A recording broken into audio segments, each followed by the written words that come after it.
Good morning, everyone. My name is Aparajita Durga, and it is such an honor to be here today to speak at this event. And thank you, Uma and Aparna, for creating this platform where we can share our stories. I've been listening all 6 days, and it's been such an amazing round of speakers and everyone has shared so much which resonates deeply with me. So today I don't have any advice or lessons to share, but I'm just going to share a few glimpses of my journey, and hopefully that'll leave you inspired or maybe lead to more questions. Um, the topic I am going to talk today is something very close to my heart, and it's not an easy one for me to speak. So I request you all to hold the space for me, if possible. Um, I have been in the software engineering space for more than 2 decades now, starting with a role as a tester, becoming a developer, senior developer, and lately as an engineering manager. I live in North Seattle with my 2 kids. The picture that you're seeing is when my little daughter was 1 year old and my son was 5 years old. They are now 4, almost 4 and 8. And I'll be talking about balancing career in tech and being a mother to a neurodivergent child.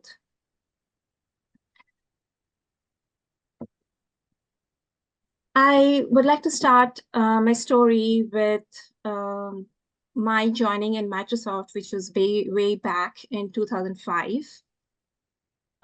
That was a pivotal point in my career.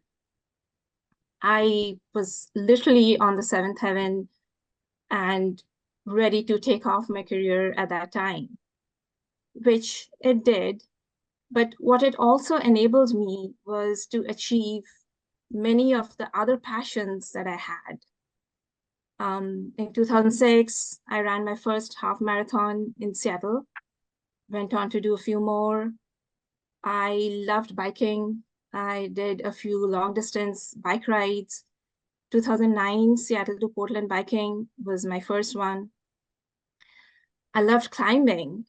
That's the mountains is where my heart is. Climbed all the peaks of the highest peaks in the Washington state, Mount Baker, Adams, summited Mount Rainier in 2011. And while I was pursuing all my passions and also progressing my career in Microsoft, there was something which was missing. And I really wanted to start my family, and I was not able to do that. I found my my work life in Microsoft to be very harsh and very unsupportive. And so I left Microsoft almost after 10 years and joined Northstorm as a senior engineer. And after many years of struggle and going through rounds and rounds of infertility treatments, I was blessed with my first child, whom you see here in this picture. He literally saved me from drowning. So as I was navigating the challenges of being a new mom, like many of us have done, and balancing career, I hardly had time to, celebrate my child. But I did notice that something was not very normal or neurotypical with him. He was missing many of the development milestones. And at the age of 18 months, my fears were confirmed when he got the diagnosis of having a speech delay. And shortly afterwards, we also got the diagnosis of autism or autism spectrum disorder. I still remember that day in the doctor's office when I broke down. I had no idea what autism was, but I knew that my life was changed forever. Autism spectrum disorder, for those who don't know, is a developmental disability caused by the differences in the brain. People with autism have problems with social connection, communication, they have restrictive repetitive behaviors and restrictive interests. But every autistic person is different from the next person. And that's why it's a very wide spectrum. There is no medical cure for autism, and it is a condition with which one lives with throughout their lives. For myself, I did not really give myself the time and space to go through the 5 stages of grief, and I immediately sprang into action, educating myself first on autism, researching therapies, providers, options, getting on the long wait list for providers. It just felt like another full-time job, and it was. But by the time my son was 2 years old, he was receiving all the early intervention therapies that I could provide to the best of my ability and knowledge at that time.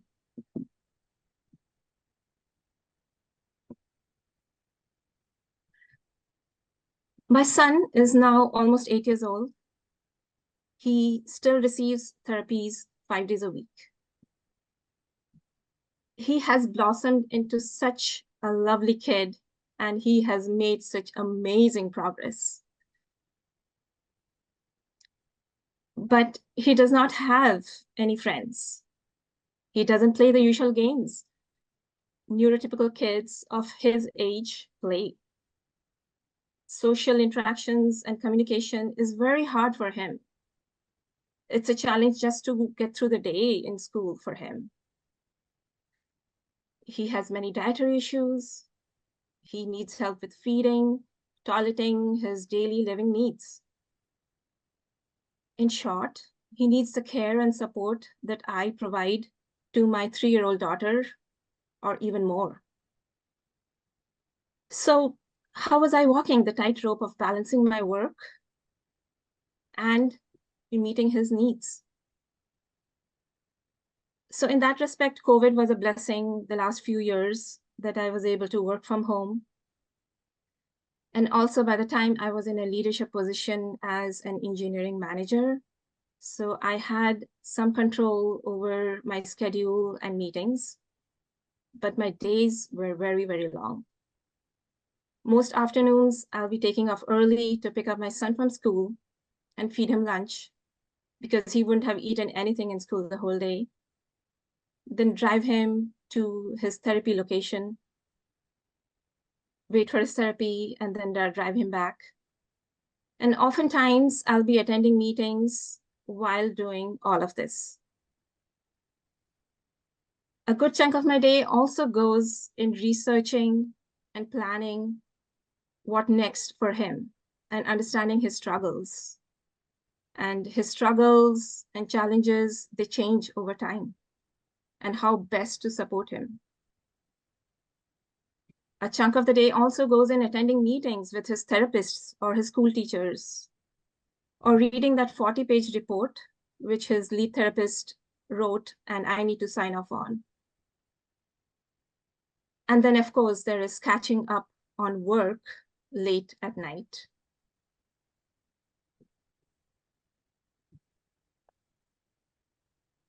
So it's hard for me to say what lies ahead or look very far ahead for my son and myself.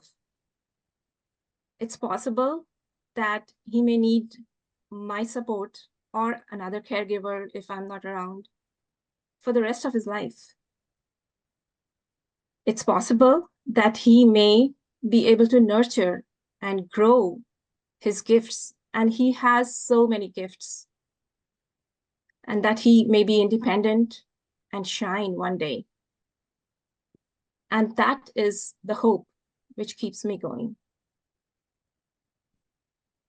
As for my career aspirations, I still have them. And I still have many of the passions which I used to follow earlier. But they have taken a backseat. And they always come second to what my son's needs are. With that, I would just like to end my presentation with a quote from Simone Biles, which resonates so deeply with me. To go out there and prove what I can do has taught me a lot about who I am. We can push ourselves further. We always have more to give. Thank you. Thank you for listening.